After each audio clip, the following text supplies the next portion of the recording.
The broadcast is now starting. All attendees are in listen-only mode. Hi, good morning, everyone. I'm Sim Bajpai, Director of Business Operations at InnoVisint, and I'll be your host for today's webinar.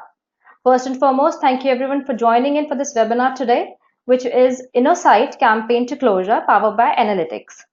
This is the first webinar for our series of webinar for InnoSight. It will be followed by more topics to discuss on the forum to dive deep on this platform that is InnoSight. I would like to welcome our panelists for today, Mr. Souvik Das, SVP and Practice Lead Analytics and Data Practice at InnoVisint. With over 18 years of experience in data management and analytics for financial services industries, Souvik has strategized and led multiple data management and analytics initiatives across industry practices.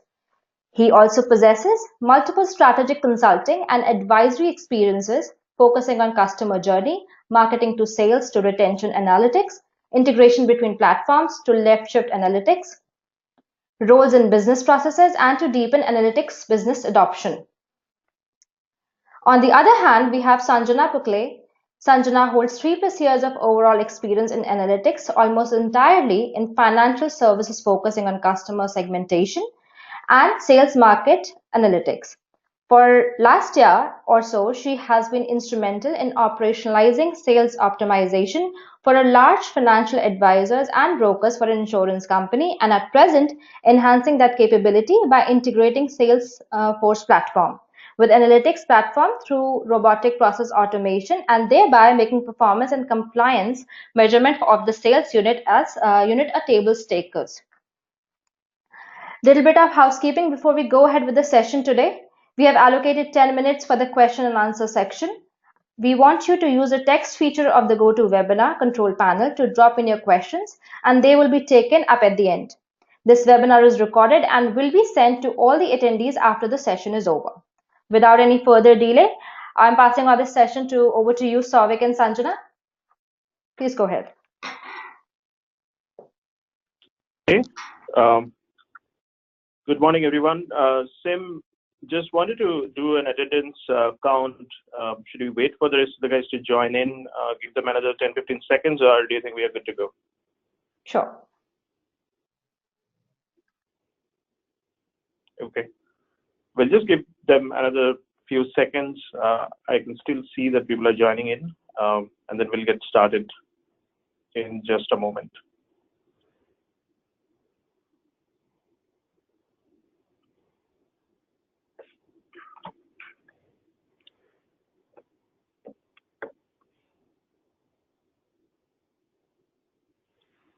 Okay, I guess let's get started. We have got enough attendance already. Thanks everyone for joining in. Good morning or good evening based on where you are. Welcome to the webinar. In this webinar, we will introduce you to InnoSights, which is our proprietary software solution platform for analytics, and then focus on a specific solution within InnoSight, which is called Campaign to Closure. This is a sales and marketing analytics solution. This is essentially a solution description session today, and here is the structure of our discussion. So we're going to start with an overview of InnoSight. We are going to toggle slightly from the agenda slide that you see here, which is after InnoSight, we're going to talk about InnoSight's solution reference architecture. Followed by that, we are going to talk about Campaign to Closure, just so that we don't confuse what is InnoSight versus what is Campaign to Closure. InnoSight, we are going to talk about it in a moment. It's a collection of various solution components, as well as it has a shared platform to build and extend. Campaign to Closure is one such solution that is within the InnoSight bouquet of solution accelerators. After that, we are going to dig deeper into the Campaign to Closure solution. So what is Campaign to Closure, what it means in sales and marketing, analytics spectrum. We have got a whole host of analytics use cases that are inside the Campaign to Closure solution. We call it C2C, so we're going to use the term Campaign to Closure and C2C interchangeably. We're going to dig deeper. We obviously don't have time to go through each and every use case. We have got hundreds of use cases, and within each of them, we have got various model options to offer to our customers. And based on the fitment, we essentially deploy them. But we're going to take a few key ones. And within the key use cases, what we're going to do is, and this is essentially where I hand over to our SME, Sanjana, and I'm going to chime in that section too, is that we're going to talk about in each of the use cases, what are the guiding principles, what are the model options, what are the data required, kind of data you'd need, some of the challenges, best practices, so on and so forth. If you have any questions, please feel free to raise it. As Sim has just mentioned, we are going to take them on towards the end of it. And for some reason, if we can't take it in this session, or for some reason we don't know your question or answer to your question, then we are going to take it up offline. So with that, I'm going to go to the next slide, and we are going to talk about InnoSight. I'm going to take a bit of 3-second lag. We have just tested it. There is 3-second kind of lag between us going to the next slide and the viewers seeing it. I hope you can all follow what is being shown here, which is InnoSight overview. So what is InnoSight? It is a software solution platform that we have built. It is our effort to collect and store all our experience that we've gathered over the last 12 years. It is to cater to all of our clients' data management, analytics, and visualization needs. We call it InnoSight because it essentially provides actionable insight.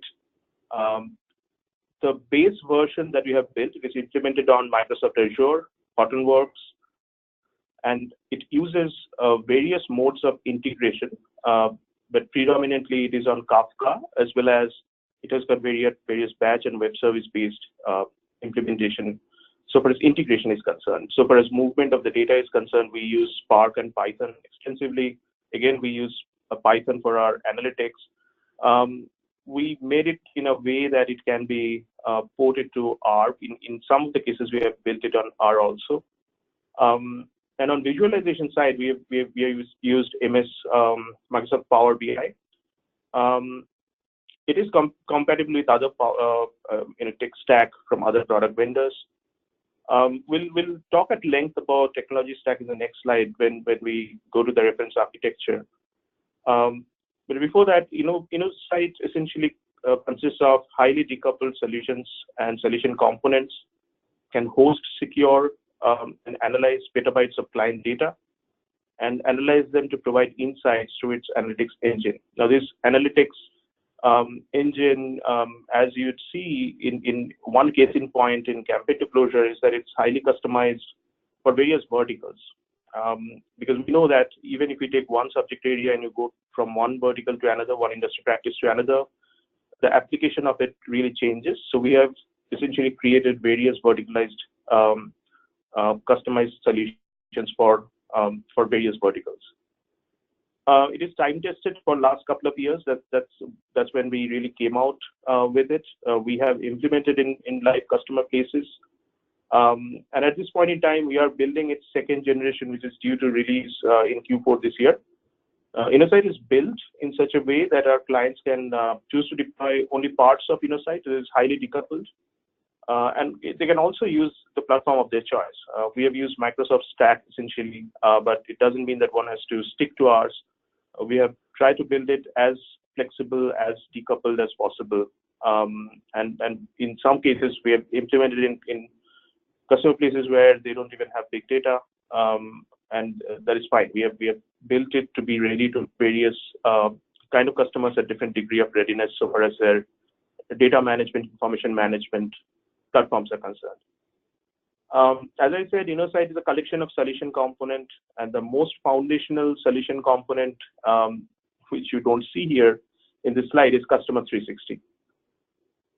Customer 360 is something that we have built to essentially create a collection of models to showcase how a customer's 360-degree true view really looks like. In Again, just as I've mentioned, and this is a pattern that you'd see over and over again, which is we have built different versions of C360 or Customer 360 for various industries and sub-industries. For example, we have built it for banking and insurance companies.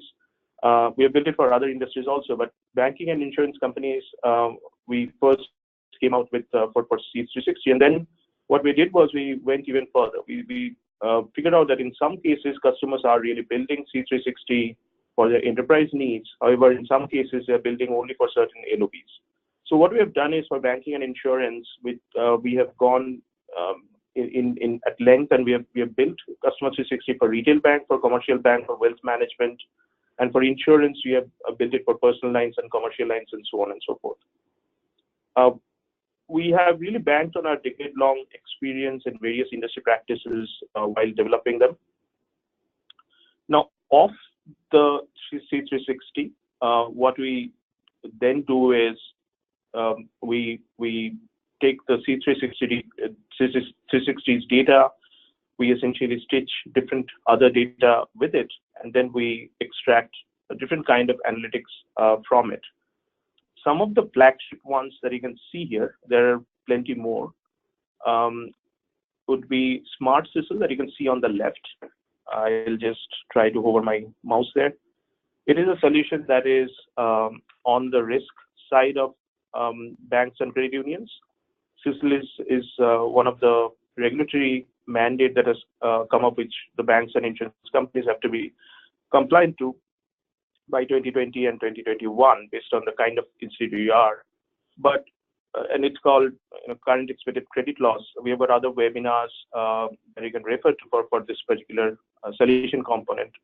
However, the fact is this falls under the risk domain, and we have got various other use cases that we have built for risk as well. For instance, credit risk, loss given default, but outside the context of CISL. For insurance specifically, we have built something, as you can see on the right-hand side, it's real-time claims analytics, where we have done fraud analytics, dynamic scoring, robotic process automation to automate simpler claims all the way from claim adjudication to payout, and how to minimize the turnaround time. In some cases, fraud models run on batch, how to re-architect them in some cases. So all of that, again, we have got a separate webinar for it. These two that you can see, BCBS bot and CDOSS, these are really advisory grade solutions. These are to assist CDOs to create roadmap for their journey. The BCBS is not really Blue Cross Blue Shield, it is BCBS 239. So when CDOs, specifically in banking sector, they take charge, we see that one of the first things that they take up is how to be compliant in BCBS 239 norm. So we have got solutions for that too. But here, in today's discussion, we're going to focus on campaign to closure. I'm going to talk about it in a moment, Sanjana, even in further detail. But before that, before we move on from InnoSight, I'm going to talk about InnoSight a bit more about how have we built it. Now, this particular slide, I'll wait for you to wait for this to show up in your screen. It is a solution reference architecture. What it really shows is how this solution is built. It will give you some idea. It's a reference architecture. It is not exhaustive. It is the base version. Again, as I said, different solution components are built to make it really as decoupled as possible. Based on the client's needs, we deploy various pieces of it. But the idea here is that the boundary that you see, the blue dot line, that is the solution boundary, not only for C2C, it is for all of InnoSights solution boundary. What it can do is it can take data from various source systems.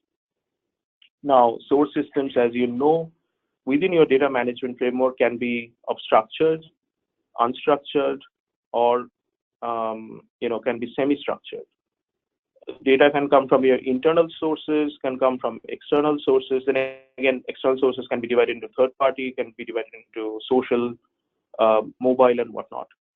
Internal sources also, we've seen that this kind of platform where you build enterprise information management kind of a framework, you tend to get data from all of your enterprise or most of your enterprise, and your enterprise data can be stored at varied degree in a heterogeneous format. So we have built integration adapters which can be added as varied as possible. So it can take data from mainframe systems, it can take data from open source systems, file-based, and ODBC connections from databases, and maybe more advanced IoT integrations. The way we have built the integration framework is it can take different kinds of data, different form of data, different modalities of it inside the platform, inside this blue dot box. Now, we obviously have got batch, real-time, near real-time, as well as streaming APIs to get the data inside the hosted platform that we have built on Azure and Hortonworks. It's one of the things that we have done is when we architected this, we followed Lambda architecture, which means that we are going to replicate data as much as possible. We have built 3 layers inside the data storage. So the first one is raw layer where we land the data. Second one is after massaging the data, transforming, applying DQ, we create a layer which we called as harmonized layer. And the third layer is our analytics layer, of which our analytics engine really runs. Now, on the right-hand side, you see that there's an analytics layer, and that is where we run off our all our use cases, all our analytics code, essentially, all our models. And in our experience, what we have seen is various scenarios. Oftentimes, it becomes very difficult to take the output of the analytics straight out to the business users. So the visualization becomes really, really necessary.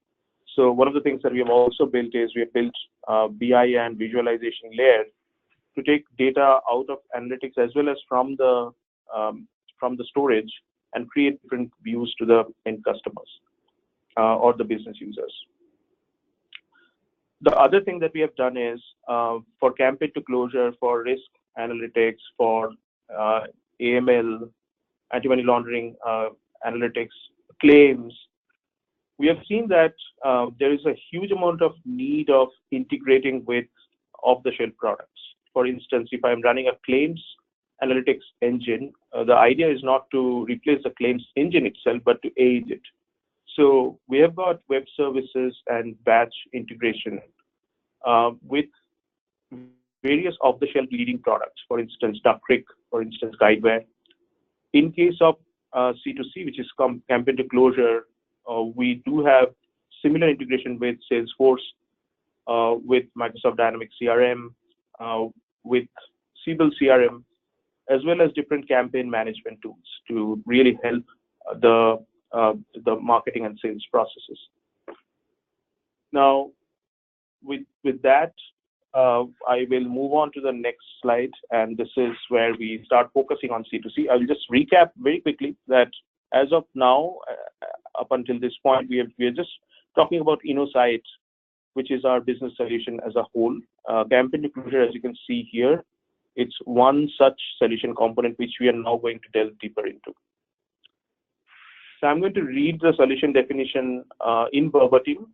So campaign to closure is an InnoSights proprietary solution that offers a catalog of analytics capabilities compatible with big data and legacy on-premise and cloud infrastructure that helps organizations increase the effectiveness of their omni-channel marketing efforts, generate more sales, track compliance, create more customer loyalty by aiding customer servicing across a customer's journey. Thereby, it affects revenue and efficiency growth.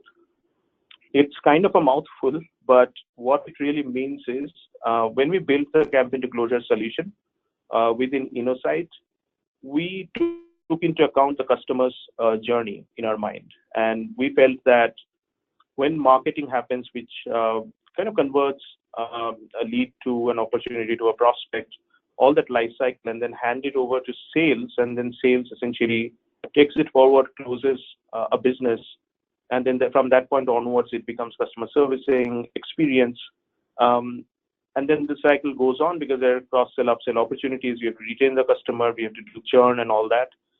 We took into account the whole plethora of use cases during that life cycle. We have not really limited ourselves only to, let's say, lead gen or channel analytics or some of the things that are really, really table stakes these days. And when I open up in the next couple of slides, we are going to show you what use cases do we really follow. You'd see that we do a lot of non-customer based analytics too. We do product basket analysis, we do market study, we do demand forecasting analytics. We do need-based analytics where we try to see what need is there in the marketplace. We do varied degree of analytics, and we have got at this point in time about 102 use cases that is there within campaign to closure. Within that 102, on an average, you have got 4 to 5 options, model options. So roughly about 500 to 550 odd models are combined within the C2C solution itself. This is a kind of a visual as to where C2C or campaign to closure really plays a part. So campaign to closure takes into account various inputs from internal sources, from external sources. Again, a customer who's in a journey of doing that doesn't want to get any external data. C2C can still be very effective. Some of the use cases may not be applicable, but most of the use cases will still be there. But it has the capability to accumulate data from various channels. Today, as you know, the marketing really isn't snail mail based or cold call based. People are moving into digital marketing really fast.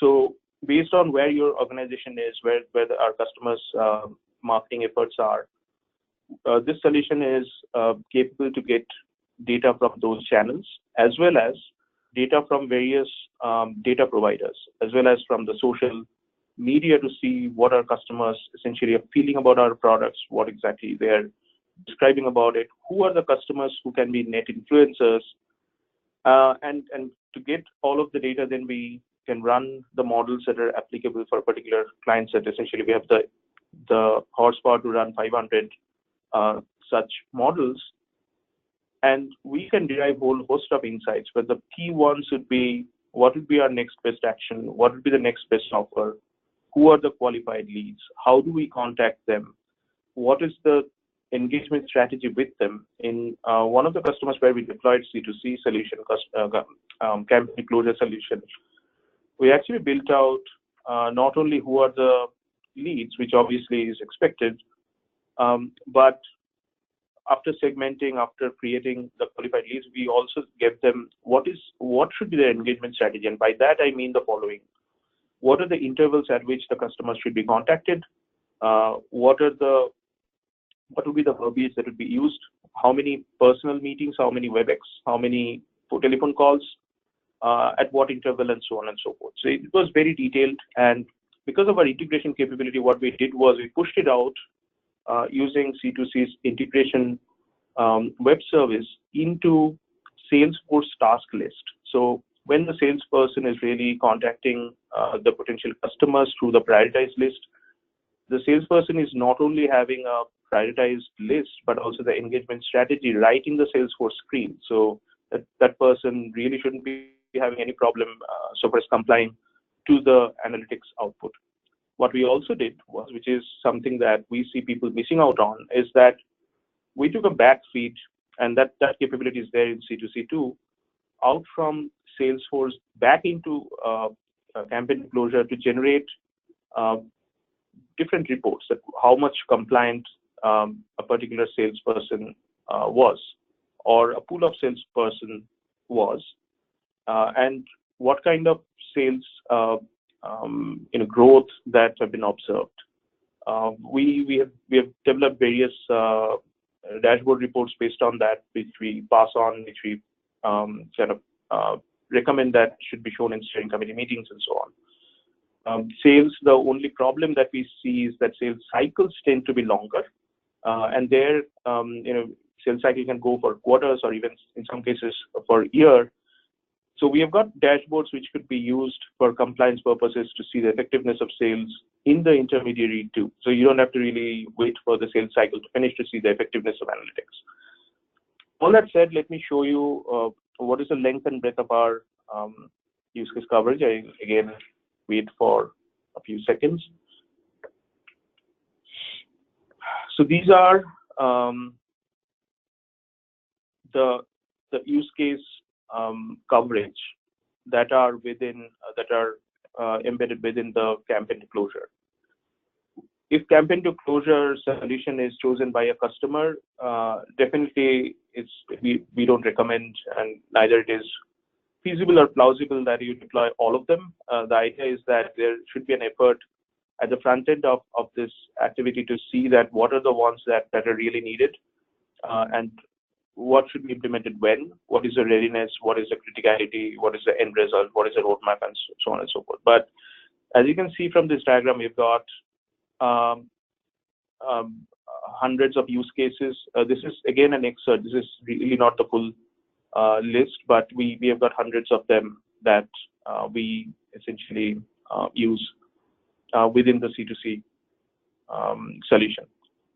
Now, that said, I'll take a break, and what I'll do is I'll actually hand it over to Sanjana. I'll chime in from here on till the end of it. What we are going to do from this point is we are going to take you through certain use cases which feel are absolutely critical, and we are going to get deeper into each of these use cases so that you can and you can. Those are just case in points. Every use case in campaign to closure, they follow the same pattern. Whatever you would hear on lead generation, channel analytics, and customer segmentation, they're also applicable for every other use case. So I'll hand it over to Sanjana, but if there are other use cases that you think from this list, which we'll share later on offline also, which would be applicable, just raise a question. We would take it up either at the tail end of this discussion or offline. But we'd really like to hear from you also, that whether this list looks exhaustive, whether we should do more. We do have other use cases also. One other thing before I hand over to Sanjana is that campaign to closure second generation, which will come in Q4, we are planning to integrate the capital markets data inside it, which means that integration-wise, we are going to have Bloomberg, Reuters, 6 fact set, and also, those are for instrument data. For rating, we will have Moody's, S&P integration coming in, and we are going to have a whole host of new use cases focused on capital markets. That again is one of the many things that we're going to come up with in Q4. But give your feedback. Let us know what you feel about it, and what are the things that are absolutely glaring that you don't see here. Or if there are things that you think would be necessary in your organization and you are somewhat struggling or you need to know more, just let us know and we'd be happy to engage. Over to Sanjana, who's going to take you through these 3 use cases at length, and I'll chime in as and when needed. Thank you.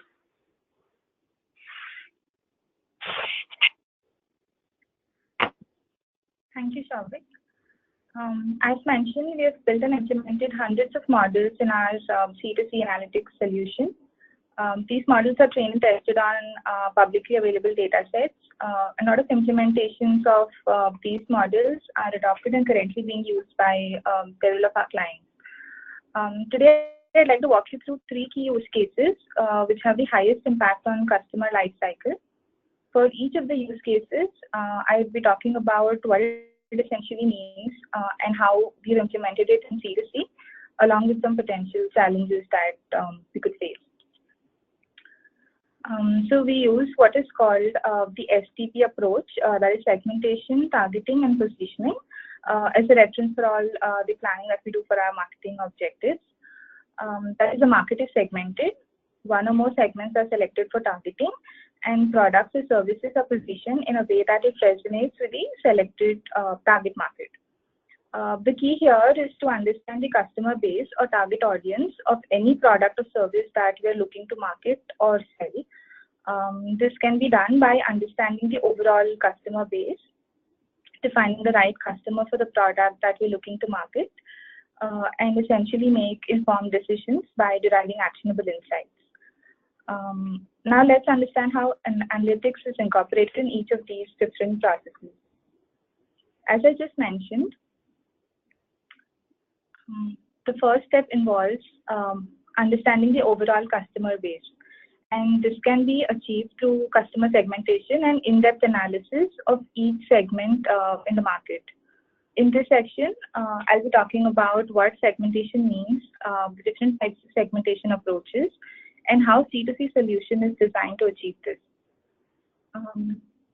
Formally stating, segmentation is the process of dividing a broad customer or business market, normally consisting of existing and potential customers, into subgroups based on some type of shared characteristics. Now, based on the type of business we're looking at, there are two broad categories of segmentation, that is B2B segmentation and B2C segmentation. Although B2B and B2C segmentations might seem slightly similar, there's a huge difference between both of them.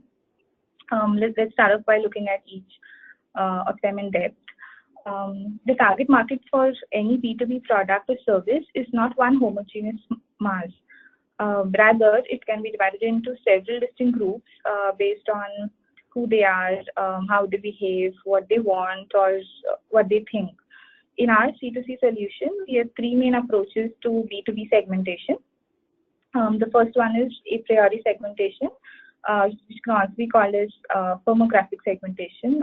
Here we have used a classification scheme based on publicly available characteristics such as industry, company size, etc., in order to create distinct groups of customers within a market. However, we've observed that companies in the same industry and of the same size may have very different needs, which essentially takes us to the next type of segmentation approach that we've designed, which is needs-based. Here we have differentiated and validated drivers that customers express for a specific group or service being offered, and these needs are discovered and verified through primary market research. Next is value-based segmentation. Here we differentiate customers by their economic value, grouping customers with the same value level into different individual segments that can be distinctly targeted. Very similar to B2B, we have in our C2C solution, we have four basic segmentation approaches for B2C type of clients as well. The first one is demographic segmentation. This is just like the B2C version of firmographic segmentation. In demographic segmentation, we divide customers based on aspects such as age, gender, education, occupation, income, marital status, etc. The next is geographic segmentation, very obvious as the name suggests.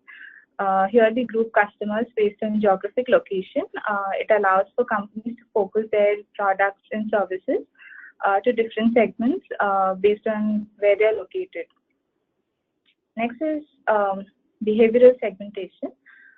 In this type of segmentation scheme, we've divided customers based on attributes such as brand loyalty, awareness, knowledge, social media interaction, and purchasing patterns. Although it is difficult to implement, it allows for precisely targeted marketing messages. Here I say that it is difficult to implement because a lot of organizations don't capture this type of information in-house, at least not yet. And the next type of segmentation is psychographic. This approach is very similar to behavioral. Here we use attributes like personality, lifestyle, values, social class, etc. Again, this is slightly difficult to implement because we don't capture these type of attributes in-house and might have to rely on some third-party data sources. But the payoff in precise marketing is quite significant here. Now that we familiarize ourselves with the different types of segmentations, let's dive a little deeper into the practical aspects of how we actually implement them. Now, based on the business requirements, availability of data, and essentially feasibility of the solution, we have either chose to buy an off-the-shelf segmentation solution, customize it, or build our own segmentation scheme. Some of the popular off-the-shelf segmentation solutions are offered by Personix, Equifax, Nelson Cycle, etc. Now, for a few clients, we have used these segments as it is, but for a few others, we have customized them just to align it with their business needs. We also build customized segmentation models.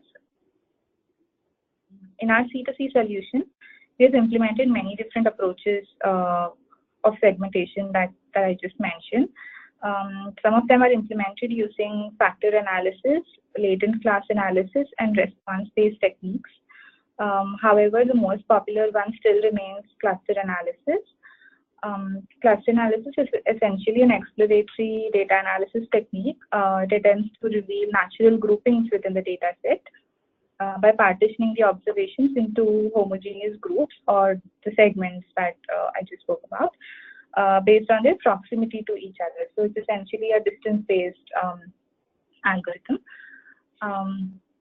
Now, for the segmentation studies that start with a smaller number of records or cases, generally a few hundred, we've used hierarchical clustering methods such as between groups, average linkage, and complete linkage.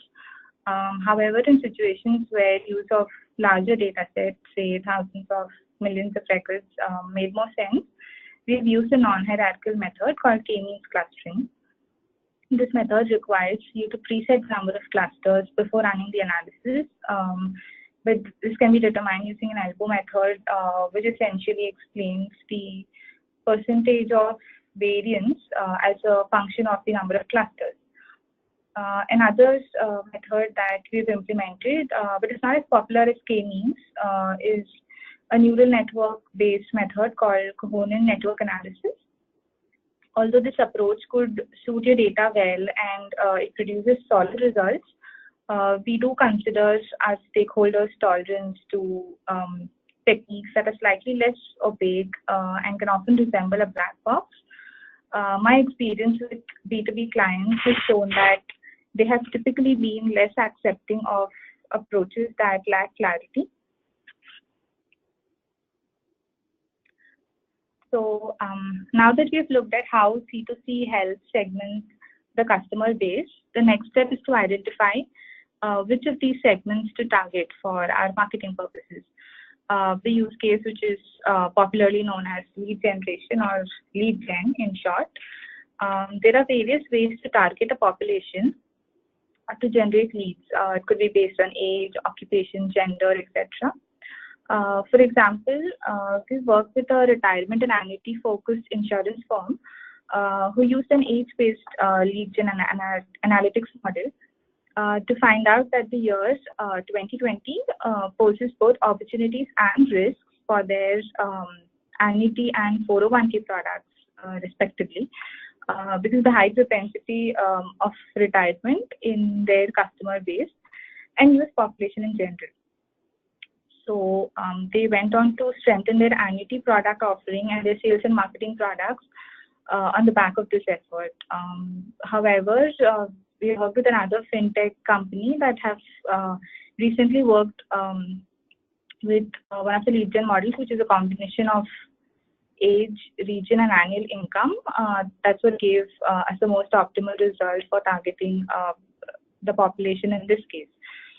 So the reality is that there is no one-size-fits-all model for lead gen or any of the use cases in C2C for that matter.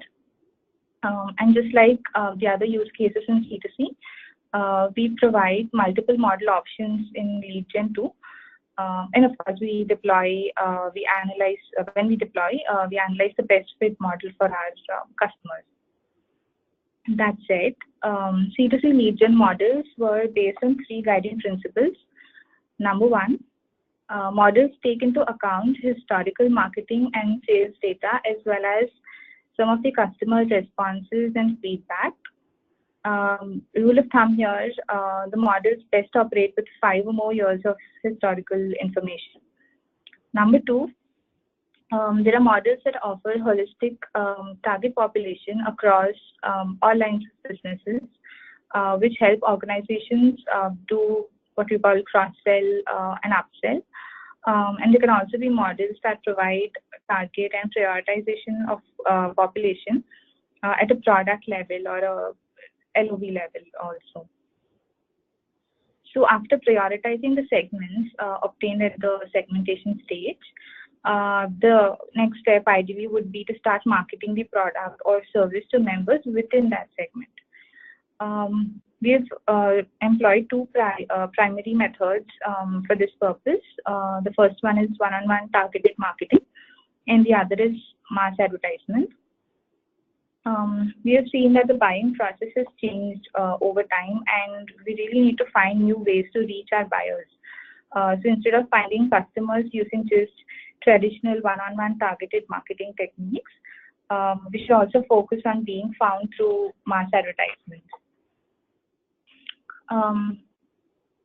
Having said that, I'll move on to the next topic, which is essentially any kind of marketing campaign comes with an associated cost to it, as we know.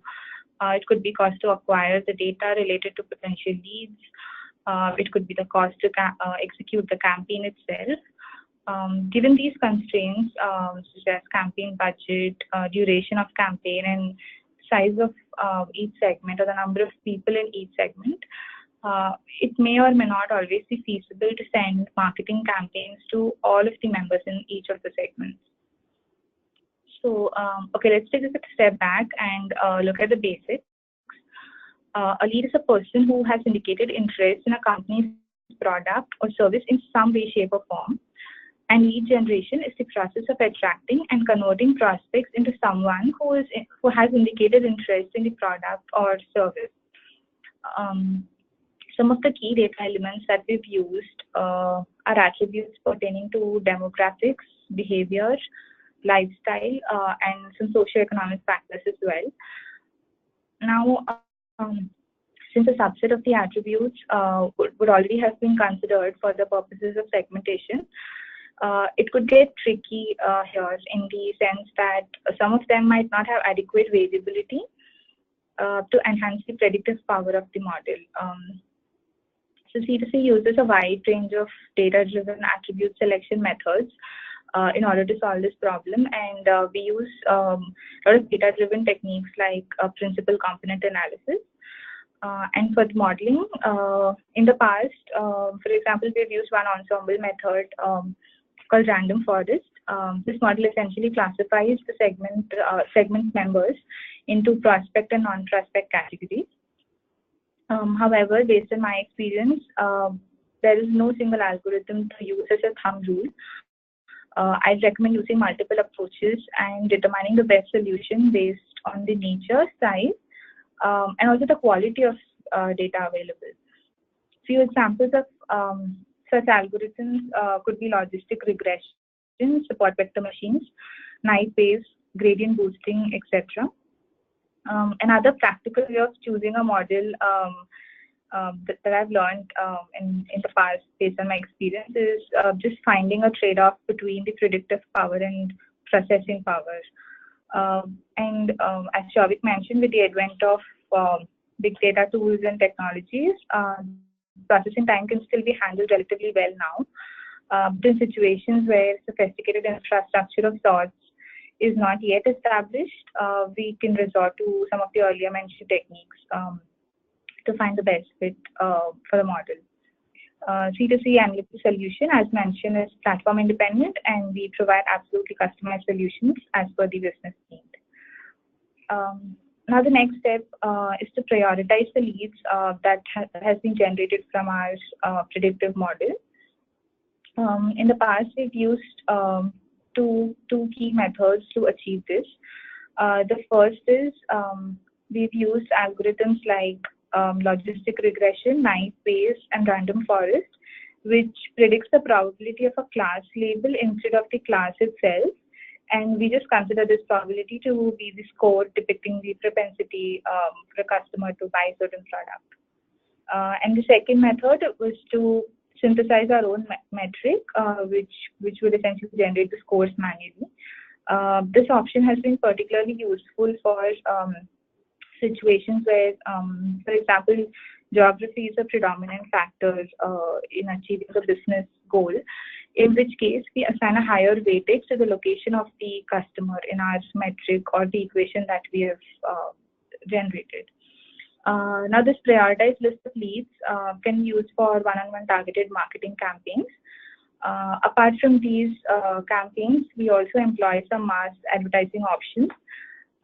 Today, the buyers can do their own research online and can find a variety of resources through search engines, social media, and other online channels. Our solution helps businesses build their digital presence as well.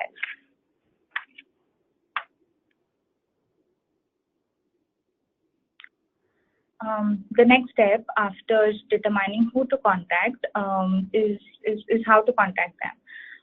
This leads us to C2C's next use case, which is channel analytics. Here I'm going to talk about what multi-channel marketing means, how to be successful at it, and how we have implemented this solution as part of C2C. Again, formally stating, multi-channel marketing refers to the practice of interacting with customers using a combination of both indirect and direct communication channels. The communication channels can be websites, retail stores, mail order catalogs, direct mail, email, mobile, etc. Multi-channel marketing is important for the very simple reason that we must be where our customers are, and we need to find a way to best reach our customers. Although providing our customers with multiple mediums and channels to interact with a certain business has proven to have tremendous advantage, most businesses face a certain set of problems or challenges when they move on from a single channel marketing to multi-channel or an omni-channel marketing approach. Some of the businesses may have a preferred channel.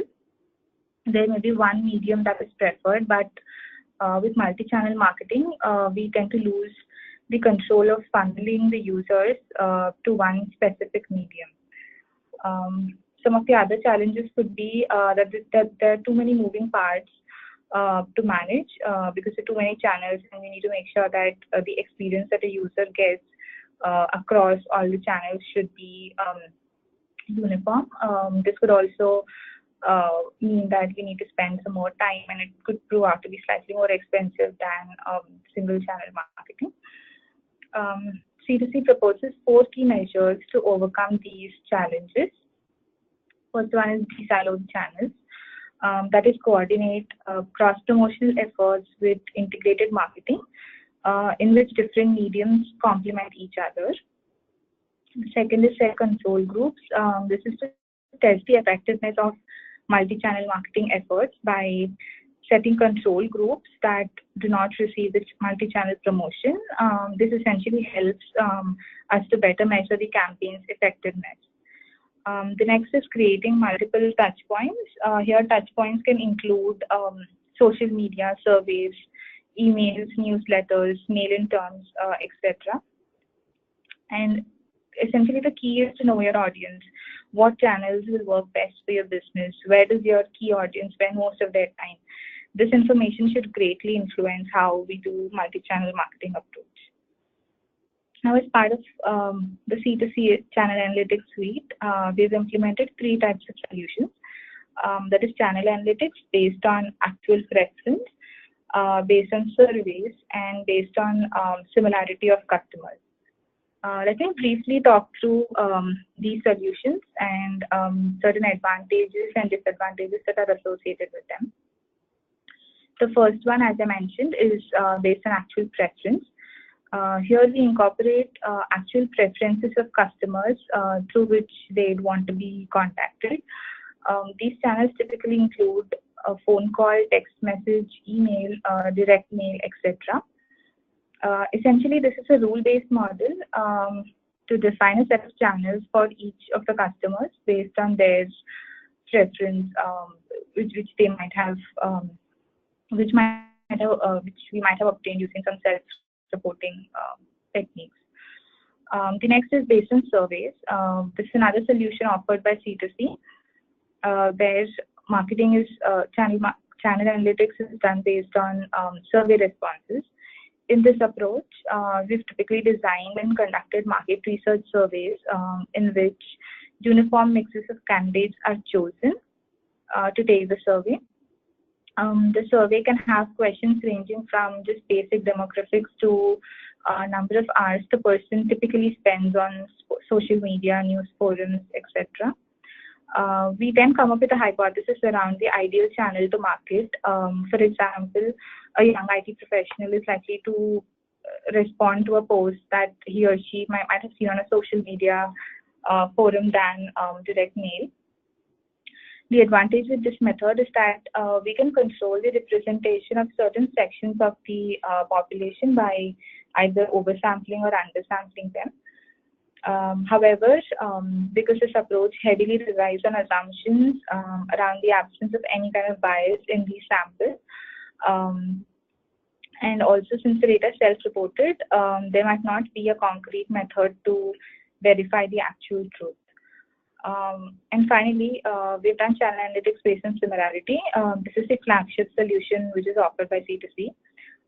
In this method, we identify similar customers and determine the most appropriate channel based on the similarity between them. We've used multiple techniques like finding the Euclidean distance, cosine and Jaccard similarity to measure the similarity between different customers. Then we've built a collaborative filtering based recommendation engine to essentially recommend the best channels for marketing. This helps personalize the experience for our customers. So this is like a brief overview about some of the use cases that C2C has to offer. And I'd like to hand it back to Shouvik for the next section. Thank you. Thank you, Sanjana. I'd like to take perhaps just a minute to go through who are we. We have not introduced ourselves really at the front end of it. We want to really keep it short and sweet. We started off our journey back in 2010. It's actually slightly earlier than that. And at that point in time, we were an SAP and EAS shop. So we were predominantly in the ERP field. We were doing some degree of data management. We were also doing a lot of data integration. So by virtue of that, we knew and we had familiarities with different kinds of dealing with different kinds of data. Back in 2015, we figured out that we needed separate focus on data management itself. So that's when we started the process of spinning off the company called InnoSights. So InnoSights came in being in 2016. So it's a relatively new entity. However, we have a lineage of over a decade in dealing with data and different applications. In 2018, as we stand today, in last 2 years, either organically or inorganically, we have got about 10 plus clients, 15 plus projects. We've got 150 resources globally. We've got majority of our resources on site here at US. We've got resources at offshore as well. But the other thing that we need to mention is alliances. We've got alliance with almost every leading company in the space that you can think of. Microsoft obviously is our strategic partner, but we do have partnership with Amazon, SAP, IBM, Dell, and so on and so forth. You can see some of them in the slide on the right-hand side of it. We are not a product company, hence we have kept repeating ourselves that it's not a product. It's InnoSights is a solution accelerator, and there are different solution components within it. Campaign to Closure is one of them. Now, one of the things that I should mention before I hand it back to Sim is maybe you've gotten an idea that we are a pure analytics shop. We are not. We are a data management and analytics company. We don't do anything else. However, what we do is within the data management, we offer big data, analytics, as well as different other components of data management from within our company. For instance, MDM, RDM, data quality, data governance, data engineering, which is essentially moving data from one place to another, BI and visualization. Our industry focus has been banking, insurance, and retail. However, we are also now going in healthcare, travel, and hospitality. And with that, my name is Shavik Das. I manage the analytics shop here at InnoSights, and Sanjana is our SME in sales and marketing, as Sim might have mentioned already. With that, I'll close the webinar from our perspective, but I hand it over to Sim in case there are questions that Sim wants us to answer. We've got 3 minutes left. We'll take 2-3 questions, and any other question we will take it offline. But from our side at this point in time, thanks for joining. Sim, over back to you. Thank you, Souvik. Thank you, Sanjana. As discussed, I guess this would be an interactive session. I have got questions for you both. The first question that I have is for Sanjana. You mentioned about Personix segmentation in your pitch. We are considering implementing off-the-shelf segmentation from external vendor. Can you elaborate on the implementation details, please? Sure. So I've worked with Personix personally, and their segments are powered by Acxiom's Infobase, and I think they come in 5 flavors, which is insurance, financial, life stage, digital, and I think Hispanic. I personally worked with just insurance and financial. I think each of these flavors consist of roughly 50 to 70 segments each, and I know that the financial segments in particular are Reg B compliant. So if that's something that we're looking to do, then I would definitely recommend you to look at that. And depending on the business problem that you're looking to solve, you can also choose to work with a hybrid of these segments. And with respect to implementation, C2C also provides solutions to interface these different off-the-shelf segmentation solutions with your use case. I hope that helps. Yeah, I think Personix, I'd like to add also that based on our experience, Personix provides, as I said, 60, 70 segments based on which one do you subscribe. But we have not seen a single customer who just take those segments and readily use them. Usually, it is how do you come up with the optimal segmentation for your purpose. So you do segment on your own based on your insight of your data, and then you take Personix, Acxiom's Personix data, and then you may essentially take both into account and go for a hybrid approach to come up with the optimal segmentation logic. The other thing to mention is in some cases, customers go for Acxiom data, but they don't really take Personix information. They don't subscribe to it. So in those cases, what we see customers do, and also C2C and InnoSights, they help is augment the customer 360 view with the Acxiom's lifestyle data. Then build your segmentation logic, but this time with enhanced set of information. Advantage with Acxiom obviously is its data is clean. We don't have to make a lot of effort to clean them. There's more of internal data that is usually would be of question. But that's why when we build C2C, we didn't build anything for Personix apart from the adapters, because Personix already give you those segments. It is more of an implementation challenge as to how to really implement it in a particular customer's ecosystem. Okay. Anything else? Yes, I have one question for you also, Souvik. It is from someone who is from credit union. I belong to a credit union, and my typical service lines are mortgage, small and medium business loans, auto loans, and deposits. So presently, we are in the early stages of implementing cognitive solutions, predominantly chatbots and primarily in the customer servicing space. In what ways do you think C2C can help implement this? Okay, I think we unfortunately have run out of time. There are various ways we can do that. When we built the first version of our C2C solution, in fact, InnoSights for that matter, it was based on financial sector, predominantly banks and insurance companies, as well as credit unions. We have got a long lineage to working with credit unions or peripheral kind of businesses. We work with insurance companies that serve CUs. We also work with CUs. So we've got various use cases kind of tailor-made for mortgage, as well as auto loans, small and medium business loans. We can talk about at length offline, and we'd be happy to take this discussion forward. We're going to have a very focused discussion from the participant who has asked this question. But I really appreciate the question. We have got a lot to offer here. We can take it offline and we can talk about it. Sure. What the other questions that I would be having, I will be getting those answered by the speaker's input and mail it to the respective attendees with the recording of the session as well. And we will definitely encourage the audience feedback as well. Before we wrap up this session, anything you would like to address to the audience, Souvik, Sanjana, anything? No, we thank everyone. We really appreciate your time. Hopefully, it was a good use of your time.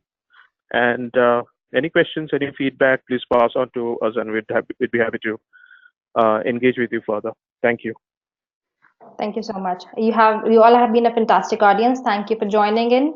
I hope you all have a productive day. Thanks a lot.